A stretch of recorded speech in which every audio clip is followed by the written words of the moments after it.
Now, in today's strategy talk, what we just asked Melissa Harris Perry, tax or penalty? Republican strategists today are leveraging the Supreme Court's finding that the health care mandate is a tax, while Democrats say so few Americans are affected that that's an unfair representation. If you thought the High Court's ruling was the end of the debate over health care, you were sorely mistaken. Joining me is Minneapolis Mayor R.T. Rybak, Vice Chair of the DNC, and Republican strategist Chip Saltzman, former Mike Huckabee campaign manager. Good day to both of you, and I'll start with you, R.T. Yeah. Mayor, what do you think of this? President Obama had a major victory in this past week, but how is this not a penalty? How is the penalty not a tax? Well, when you get into this nuance of these Supreme Court rulings, they're going to play a lot of word games. It's something the president and Mitt Romney have to deal with. It's what Mitt Romney supported in Massachusetts and the president supported too.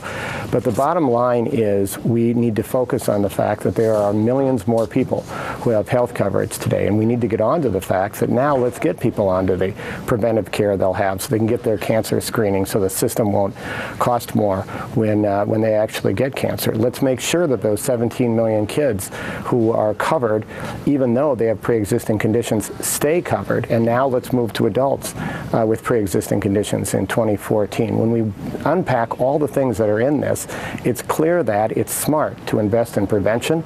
It's smart to make sure that people get coverage. And it's also important that those who are eligible to pay, able to pay coverage, and instead want to game the system, are paying, so that if they, for instance, tragically get in a car accident, go to an emergency room, that you're not paying for that, that all of us are paying our fair share. Chip, to you, why not a penalty on the flip side? The definition is, quote, loss or hardship due to some action. So taking the action of not to buy insurance, not buying insurance, and then being penalized for not doing so. Why is this then, if you will, not a penalty?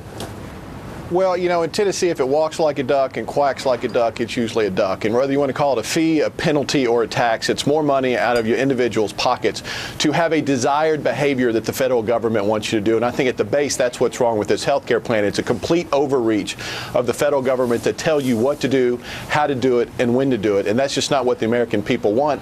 And I think that's why this election is going to come down to the energy that the ruling like this makes for our base and for our party that's going to drive this election over the next 4 months. But Chip, is it leverageable? Then you're saying it doesn't matter whether you call it a tax or penalty. Yet we've been hearing from many Republicans the word, this is a tax, this is a tax.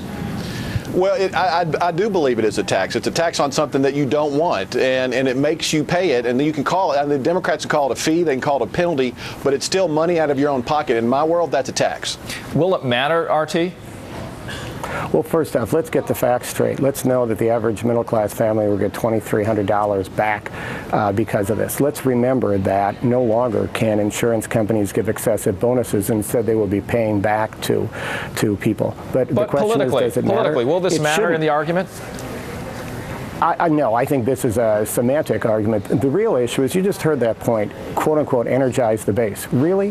When we have millions and millions of Americans in a broken healthcare system that finally are getting coverage, you're about energizing the base. The president is about helping the young man you're about to hear from right now and his family. The president is about 17 million kids with pre-existing conditions, really sick kids who are protected. And Mitt Romney says job one, first thing that he does coming into office, is to try to kick those 17 million people off health care. Do you really think that right now this country needs a debate about that? Shouldn't we move on? Shouldn't we address the issues of the economy? Well, we've heard this debate.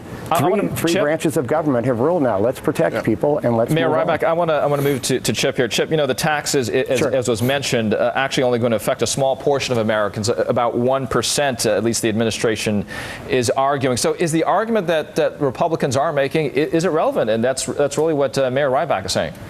Yeah, look, I think the mayor's got his talking points down pat, and he's very, sophisticated man and doing a good job. But at the end of the day, this is about the federal government with a huge overtake of 20% of our economy.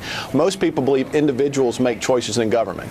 And, you're always going to have somebody like the mayor come out and say this is about coverage. No, this is about the federal government in an overreach situation that says the government knows better for your health care than the individual. And I think if that's what this election is going to come down to, then Republicans are going to win that argument time, because people think they can make better decisions about their health care care than the federal government can. And to that argument, Mayor Rybak, Kathleen Parker writing in her latest op-ed in the Washington Post, she said that the health care law never would have made it through Congress had the mandate originally been called a tax and not a penalty.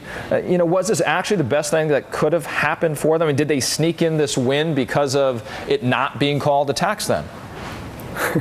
Well, if you followed that battle, I don't think anybody was sneaking in anything. The president put political expediency aside because he wanted to protect millions and millions of people. And this is a guy, President Obama saw his mom, who, sacrificed a lot to raise him, spending the last year of her life fighting for health care coverage. That's what he did for the American people. This isn't about politics. It's lousy politics, or it seemed to be in the last election. What it really is leadership. And so what we really need to say is, let's get on with the reality. It's not an overreach of government to say that it's better for people to have screening of cancer than to get cancer. That's actually really a good thing for people of this country, and I think eventually people, including the folks on the other side, will have to concede that it's better to begin to fix the broken healthcare system than accept a status quo that has left millions of people dying, millions of people deeply ill, and millions of people going bankrupt because of a healthcare system that has gamed too much to the insurance companies and not to the people who need to be kept healthy.